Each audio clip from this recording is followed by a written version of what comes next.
by the Taliban. Pakistan hopes that the socio-economic and development gains made over the last 20 years would be secured. We also believe that only a peaceful and stable Afghanistan will be a credible development and counterterrorism partner for the international community.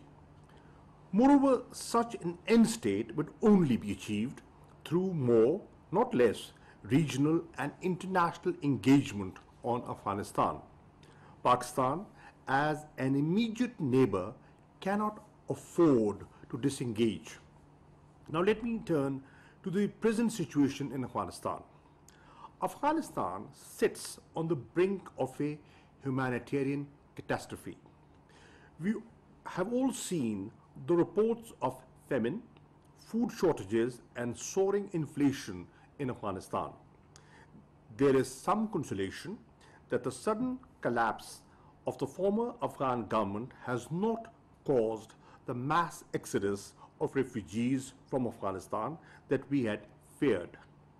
But we must be cautious that economic meltdown does not instead trigger such a crisis. While Afghanistan's immediate neighbors, especially Pakistan, would bear the immediate brunt of such a calamity, we would also feel its aftershocks. The world will feel its aftershocks eventually. Sustained economic support is essential to alleviate the sufferings of the Afghan people. Pakistan's borders with Afghanistan remain open to Afghans, but the world must appreciate our limitations. Pakistan is already home to approximately 4 million Afghans, both documented and undocumented. We are a developing country grappling with the COVID-19 pandemic. We simply cannot sustain more refugees from Afghanistan. The international community must put the Afghan people first.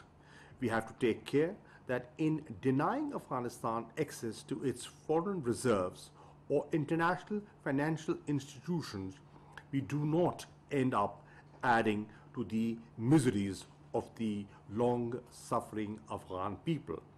It is in our collective interest that our actions do not make economic migrants of millions of Afghans who are otherwise content to live in their own country. Ladies and gentlemen, as you know, Pakistan's diplomatic mission in Afghanistan are open and continue to facilitate Afghans who wish to leave Afghanistan.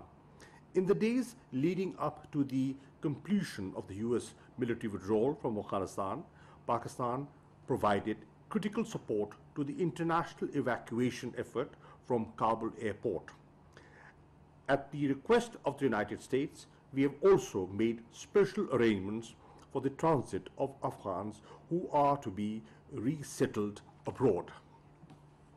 Pakistan hopes the commitments paid on providing safe passage to Afghans and foreigners who want to travel outside would be honored. Continued operationalization of Kabul airport is vital.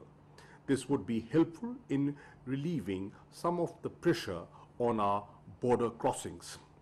Finally, we're also conscious that this meeting is taking place days before the 20th anniversary of September 11 attacks.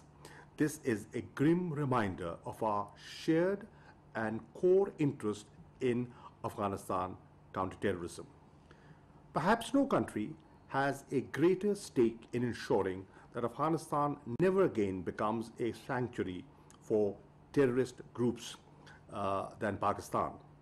Since 2001, fighting the war against terrorism has taken over 80,000 Pakistani casualties and caused direct losses of over at least $150 billion to our economy. We have paid dearly in blood and in treasures for clearing our former tribal areas of militant groups.